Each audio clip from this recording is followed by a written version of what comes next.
Hello, everyone, and welcome back to another episode of the Spooky Cantina. I'm your host, SpookyJawa, and today I have a very special guest. We have my best friend, Matt. Welcome to the Cantina, Matt. How you doing?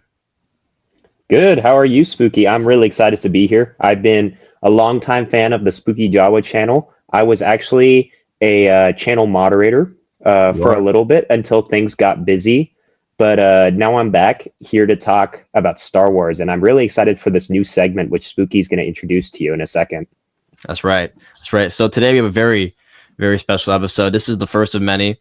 We're going to be doing hot takes. So I asked on TikTok to all my people, give me your Star Wars hot take, and I'm going to put it in a video.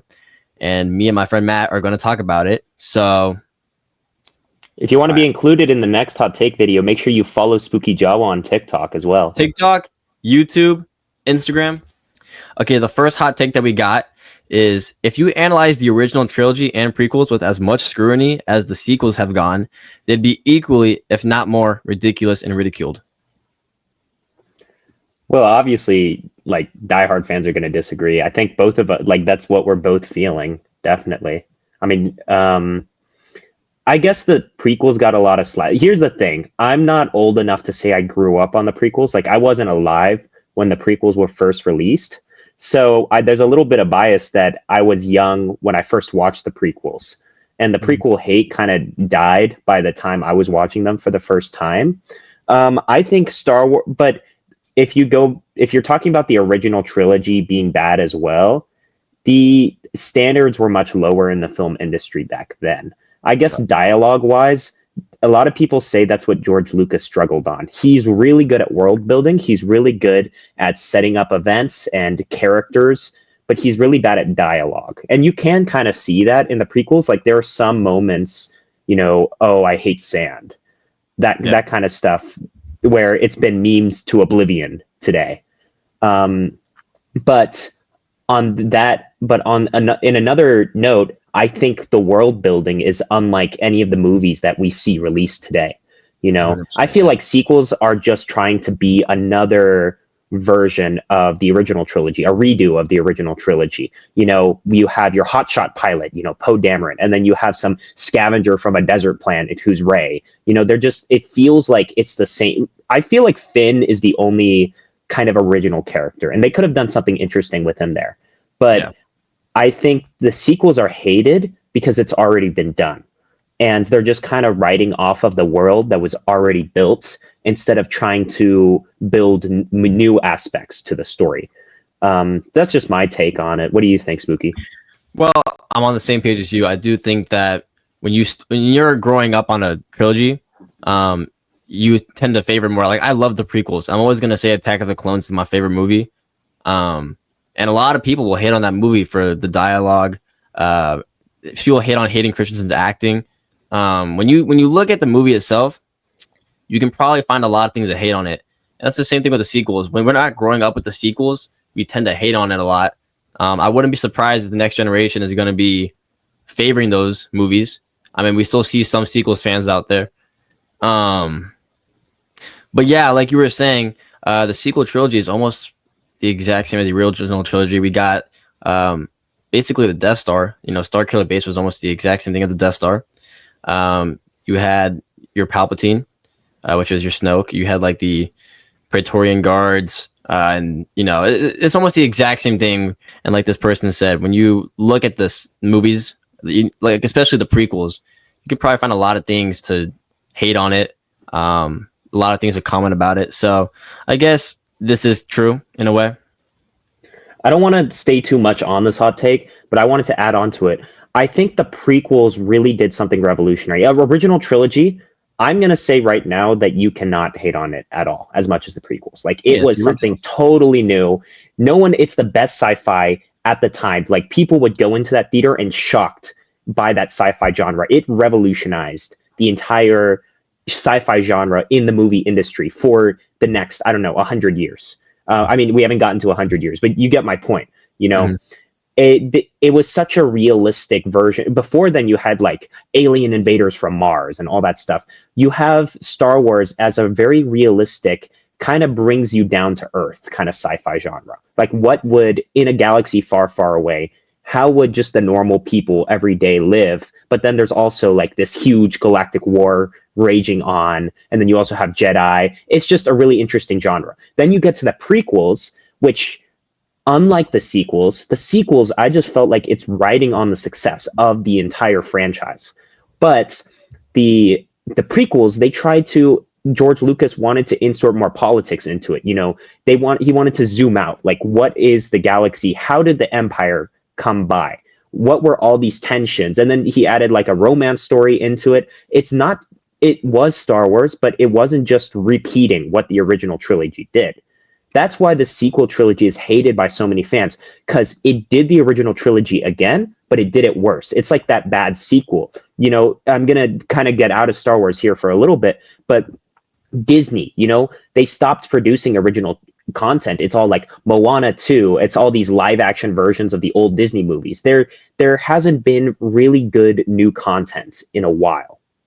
And that's kind of, when you're looking at Star Wars, the sequel trilogy, Andor is the epitome of Disney Star Wars. That is the best thing they've come up with, because it's original. It presents a new side of the same story that we all love. Versus the sequel trilogy, they just did it all over again. I'm going to repeat myself. That's what it felt like. I don't see anything new or, you know, really valuable to Star Wars fans from the sequel trilogy. Right. And I mean, also, when you take the original trilogy, there are many things you can complain about. Like, if you look at it, I mean, teddy bears, like the Ewoks beating the Empire. I mean, some people also talk about that and how that's kind of like, how can you take down the Empire with just, you know, those small creatures? So I guess, yeah, there are many things you could but it was fun, and it was not but it's unique, you know. Yeah. It's not something anyone had seen before, and Right. you can hate on it because like you don't like the story or there's like a plot hole, but at the time no one had seen anything like it. It was revolutionary. Yeah. All right, moving on. The second take we have, someone said we should get a redo of the sequels. I would rather just have them redo The Last Jedi and The Rise of Skywalker, but not The Force Awakens. I mean, I have my Go- opinions on it. Yeah, you can go I'll first. go first. I don't agree with this, actually. Listen, Okay. I know a lot of people do hate The Last Jedi and The Rise of Skywalker. I know a lot of people do like it, but recreating movies, I just don't think ever works. I mean, we're already trying to find ways to make those movies better. A lot of tie-ins, like the Bad Batch, I thought wasn't that supposed to lead into like, or there's like some connections with like the Bad Batch, with Palpatine heading into the sequels. I don't know. The movies obviously are not fan favorites from a lot of people. The sequels in general have not always been appreciated. But I don't agree with recreating movies at all. I don't know. What's your take? Yeah, I agree. I mean, the sequel trilogy, as much as some people don't like to say it, it's set in stone. And I think they are doing a really good job at trying to bridge the original trilogy and the sequel trilogy. You know, you had The Mandalorian. I personally, this is my hot take. I personally didn't like Mando season 3, but season 1 and season 2 were really good to me, and they were really trying to set up the whole New Republic, filling in the vacuum, the gap of the Empire, but also how did the Empire remain in the shadows and turn into the First Order. I think they did really good at building that story. But back to the question, should they redo the sequel trilogy? I don't agree. I don't want them to do a reboot, I guess you could call it. They're doing this Harry Potter reboot. I mean, say what you want. And there's other political things having to go with it, but you know, I'm still going to love the original Harry Potter film series. And some people don't like it, but that's just Harry Potter to me. And that's just Star Wars. You got to live with the sequel trilogy, even if you don't like it as much. And you, from the first segment, you can tell I don't like the sequels very much, but Yeah. you know, I just got to live with it. It's Star Wars it's canon now. And Right. we can do our best to justify the plot holes in it. I think that's what a good fan does. It's not necessarily expecting the story to be perfect or right every time, but instead just dealing with the parts that we don't like and really just appreciating the world building and the stuff that it takes to get there. Right. I'll add on to that. I do think that there's a thing called head canon. So whatever you think in your head is canon, then that's your canon. So, for example, the Ewok movies, you know, Caravan of Courage and The Battle for Endor, I think they're not canon anymore, but I still consider those movies like real Star Wars. And I watched those movies almost 2 years ago now. And I like those movies actually, really good. But yeah, like you said, you can't really reboot a movie. And with the Harry Potter casting, it's like it's not the same as the original one. So some people will hate The Last Jedi, some people will hate The Rise of Skywalker, but those are your movies. So if you want them as canon, then they're canon. If they're not canon, then whatever floats your boat. Yeah, and if you just like one last thing, if you don't like them, you don't have to rewatch them. You don't have to. I mean, I really appreciate the point about the headcanon. You can choose, because Star Wars is such a big franchise now. It used to be just 6 movies. When I was growing up, it was those 6 movies and it was Clone Wars. That's all the media I had, because I wasn't really into Legends. But that's besides the point. Now there's so much canon. There's so much series and so many movies. They're coming up with new things to add to the franchise every single year. There's so much that you can choose in your own headcanon, and some things you can omit. Like if you didn't like this show or if you didn't like this movie, you don't need to watch it again. Mm-hmm. Yeah, I agree with that. The next hot take we have is the fight in Return of the Jedi is hands down the greatest Star Wars fight. No, that one's rage bait. I'm telling you, it's rage bait. Have you seen like the YouTube, like show a clip on the screen? Have you seen the YouTube clip of them like fighting in the throne room and there's like blaster bolts coming out of nowhere? And they're just like, they're doing random spins. I watched a whole YouTube analysis on this fight scene and how it's the worst fight scene in Star Wars. Like, to me, really? this is the worst fight scene. And besides the Exegol one as well, sequel fight scenes, just the choreography is all off. It's just bad. And this throne room scene, this has to be a rage bait hot take, because there's no way. What's funny? It's definitely competing for top. There's a lot of emotions. No, I'm gonna be honest. I actually did like this. Like, I think this is probably okay. Obviously, Anakin and Obi-Wan on Mustafar is gonna be the number one, or maybe the Empire Strikes Back with Empire. Yeah, it's between those two for me too. I agree. You see Luke, and he's fighting Vader, his own father, and you see the turn of Vader where he comes back to the light side.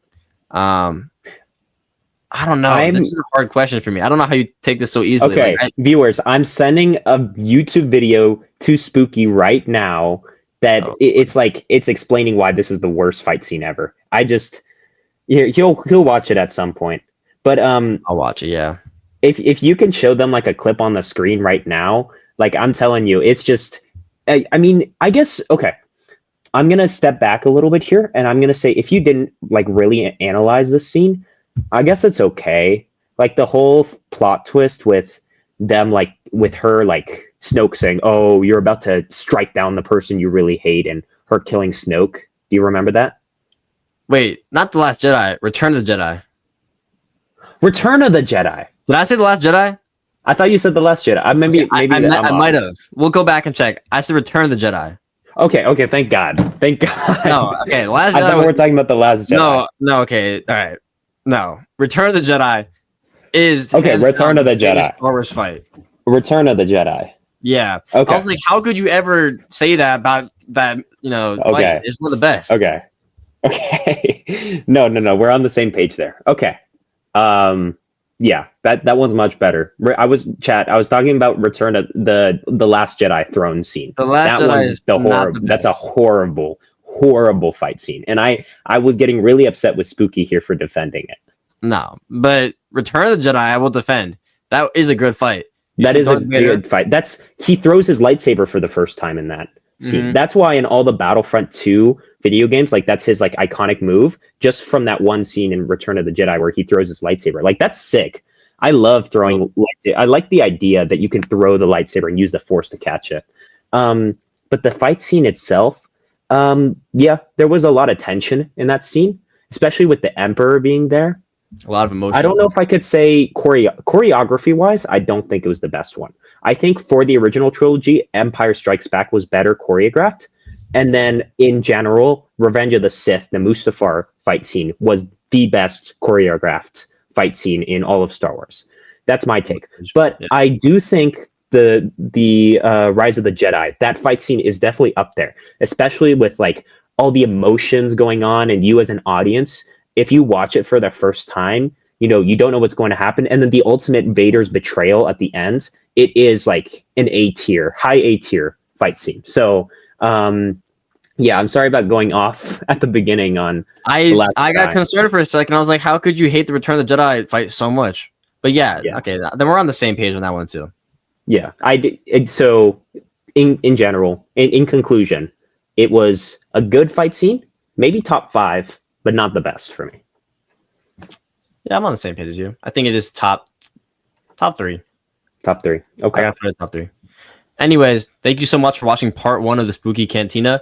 We'll have part 2 out soon. Stay tuned. Thank you so much. May the force be with you, and I'll see you in the next episode. Peace.